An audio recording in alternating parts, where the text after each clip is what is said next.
कहानी है सुंदरवन जंगल में रहने वाले एक गरीब परिवार की, जो शौचालय में रहकर गरीबी की वजह से अपना गुजारा कर रहे थे। काफी देर से तेज बारिश हो रही है, अब मैं किस तरफ जाऊं? हमारा घर टूट गया है।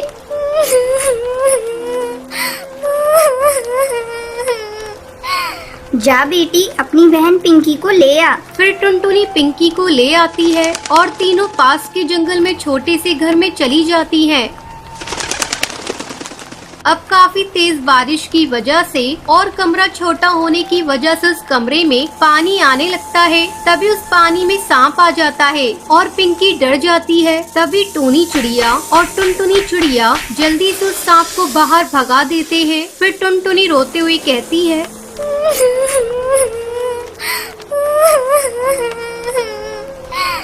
माँ, हमें कब तक ऐसे रहना पड़ेगा? पूरी दुनिया में ऐसा कोई नहीं होगा जो शौचालय को ही घर समझकर रहते हैं। माँ, हम इतने गरीब क्यों है माँ? टूनी चिड़िया के पास इसका कोई जवाब नहीं था। टूनी चिड़िया अपने बच्चों को मुसीबत में देखकर बहुत रोती है और उसके पास कोई रास्ता भी नहीं था। एक साल पहले टूनी चिड़िया एक घर में अपने पति टुन्नू और दोनों बेटियों के साथ रहती थी। अचानक से पति की मौत के बाद टूनी चिड़िया अपनी बेटियों को जैसे तैसे करके पाल रही थी। तभी तेज तूफान आता है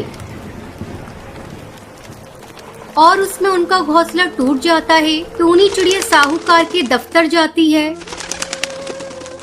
वहाँ पर बैठा मैनेजर कहता है, तो फिर आ गई, अब जाओ यहाँ से। यहाँ पहले से इतना सारा काम है और तुम बार बार आ जाती हो। ये सुनकर टूनी चिड़िया कहती है, ऐसा मत बोलिए साहब, काफी टाइम से मैं और मेरे बच्चे बिना छत के एक पेड़ पर गुजारा कर रहे हैं। तूफान, बारिश और जंगली जानवरों का भी खतरा है, तो आप हमारे घर को ठीक करवा दीजिए। अब कालू टूनी को वहाँ से भगाने के लिए वो उससे कहता है, हाँ, अब जाओ यहाँ से, हम कुछ करते हैं, तुम परेशान मत हो। ये सुनते हुए टूनी चिड़िया वहाँ से चली जाती है। ऐसे ही एक साल गुजर जाता है, लेकिन अभी तक इंश्योरेंस ऑफिस से कालू कौवे का जवाब नहीं आता है। अब टूनी और उसकी दोनों बेटियों का वहाँ पर गुजारा करना बहुत मुश्किल हो रहा था। तभी टुनटुनी चिड़िया कहती है, माँ, आप मुझे सरकारी दफ्तर बताइए, मैं जाती हूँ वहाँ पर। शायद मासूम चिड़िया को देखकर वो मेरी बात मान ले। अब टूनी चिड़िया अपनी दोनों बेटियों को लेकर उसके दफ्तर चली जाती है। तभी वहाँ बंटी कबूतर नाम का पक्षी बैठा हुआ था। टुनटुनी चिड़िया उससे कहती है, भाई साहब, हमारा घर पिछले साल तेज बारिश में टूट गया था और अब हम एक छोटे से शौचालय को घर बनाकर रह रहे हैं, तो आप कुछ करिए, हम गरीब की कोई नहीं सुन रहा है।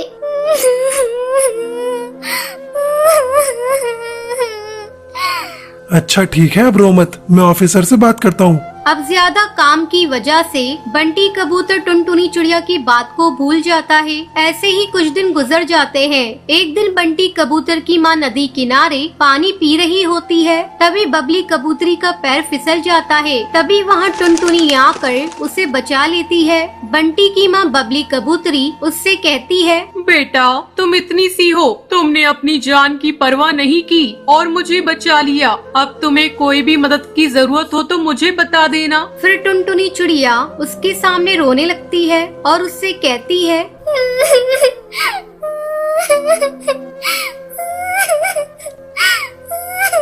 आंटी जी, हमारा घर नहीं है, वो टूट गया है। सरकारी दफ्तर वाले सुनते नहीं है। हम छोटे से शौचालय में रहकर अपना गुजारा कर रहे हैं और उसे ही अपना घर बना लिया है। अब बबली कबूतरी घर जाकर बंटी कबूतर को सारी बात बताती है। वहीं दूसरी तरफ टूनी चिड़िया और उसकी बेटियां गरीबी से परेशान होकर फांसी लगाने वाली होती हैं कि बंटी कबूतर वहां आ जाता है और उन्हें बचा लेता है। तभी जल्दी से बंटी उनके टूटे घर को सही करवा देता है। ये देखकर टूनी और उसकी बेटियां बहुत ही खुश होती हैं। आंटी जी, शुक्रिया आपका, जो आपने हमें बचा लिया। उसके बाद बबली कबूतरी टूनी चिड़िया उसकी बेटियों को काम पर लगवा देती है। फिर वो सभी एक साथ बहुत खुश रहती हैं।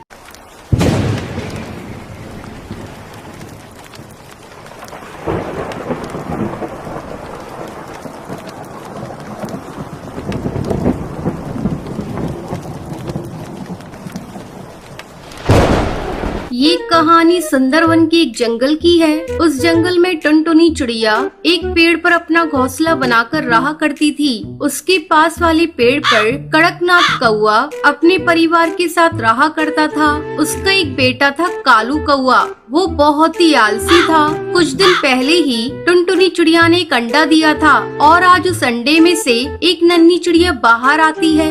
आज मेरा माँ बनने का सपना पूरा हो गया। मेरी बेटी कितनी मासूम है, मैं इसे कभी भी कोई परेशानी नहीं होने दूंगी। इसी तरह कुछ दिन गुजर जाते हैं। एक दिन टुनटुनी चिड़िया भोजन की तलाश में जा रही थी। तभी कालू कौआ उसके घोंसले के पास आता है। अरे कालू भैया, अच्छा हुआ जो तुम आ गए। मैं अभी आपके पास ही आने वाली थी। क्यों, क्या हुआ? कालू भैया, मैं भोजन की तलाश में जा रही हूँ। आप मेरी बच्ची का ख्याल रखिएगा, मैं अभी आ जाऊंगी। ठीक है बहन, तुम जाओ, मैं तुम्हारे बच्चे का ख्याल रखूंगा, लेकिन आते समय मेरे लिए भी भोजन लेती आना। हाँ हाँ कालू भैया, आप चिंता मत करिए, मैं जरूर लेती आऊंगी आपका भी भोजन। इतना कहकर टुनटुनी चिड़िया भोजन की तलाश में चली जाती है। कालू कौआ चिड़िया की बेटी की देखभाल करने लगता है। थोड़ी देर बाद जब टुनटुनी भोजन लेकर आती है। कालू भैया, आपका बहुत बहुत धन्यवाद जो आपने मेरी बच्ची की देखभाल की। ये लीजिए, मैं आपके लिए भी भोजन लेकर आई हूँ। ठीक है टुनटुनी चिड़िया, अब तुम अपनी बच्ची का ख्याल रखो, मैं अपने घर जा रहा हूँ। इस तरह टुनटुनी चिड़िया रोज भोजन लेकर आती और कालू बैठा बैठा ही खाता है। धीरे धीरे कई महीने गुजर जाते हैं और बारिश का मौसम शुरू हो जाता है। तब एक दिन टुनटुनी चिड़िया कहती है, मैं इस बारिश से अपनी बेटी को कैसे बचाऊं? मेरी बेटी इस बारिश में भीग रही है। मैं कालू के पास जाकर मदद मांगती हूँ, शायद कालू मेरी मदद करे। टुनटुनी चिड़िया कालू के पास जाती है। भैया, इस बारिश में मेरा घोंसला पूरा भीग गया है। अब मेरा घोंसला पता नहीं कब टूट जाए। क्या बारिश रुकने तक आप मुझे अपने घोंसले में रहने दे सकते हैं? मैं अपनी बेटी को अपने साथ लेकर आई हूँ। टुनटुनी चिड़िया, मैं तुम्हें साफ साफ बता देना चाहता हूँ, मेरे घोंसले में इतनी जगह नहीं है मैं तुम दोनों माँ बेटी को रख सकूँ। तुम कोई दूसरा आशियाना देखो। टुनटुनी चिड़िया मन मटोस कर वहाँ से चली जाती है। धीरे धीरे बारिश तेज हो रही थी। अचानक टुनटुनी चिड़िया को एक पेड़ में बड़ा सा सुराख दिखाई देता है। टुनटुनी चिड़िया अपनी बेटी को लेकर उस सुराख में छुप जाती है। सुबह हो जाती है लेकिन बारिश नहीं थमती। टुनटुनी चिड़िया अपने घोंसले की मरम्मत करने लगती है। अब टुनटुनी चिड़िया का घर बारिश में भीगने से बच जाता है।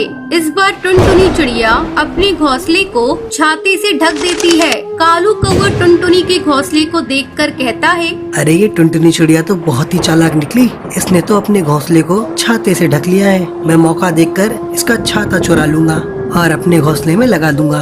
एक दिन जब टुनटुनी चिड़िया अपनी बेटी के साथ भोजन की तलाश में गई थी, तब कालू कौवा टुनटुनी चिड़िया के छाते को चुरा लेता है और उसे अपने घोंसले में लगाने लगता है। तभी भुल्ला चील वहाँ आ जाता है और वो कालू से छाता छीन लेता है। कालू कौवे, तुमने बहुत गलत किया। तुमने टुनटुनी चिड़िया का छाता चुरा लिया। अभी जाओ जाकर ये छाता टुनटुनी चिड़िया के घोंसले में लगाओ। अगर तुमने ऐसा नहीं किया तो मैं तुम्हें मार डालूंगा।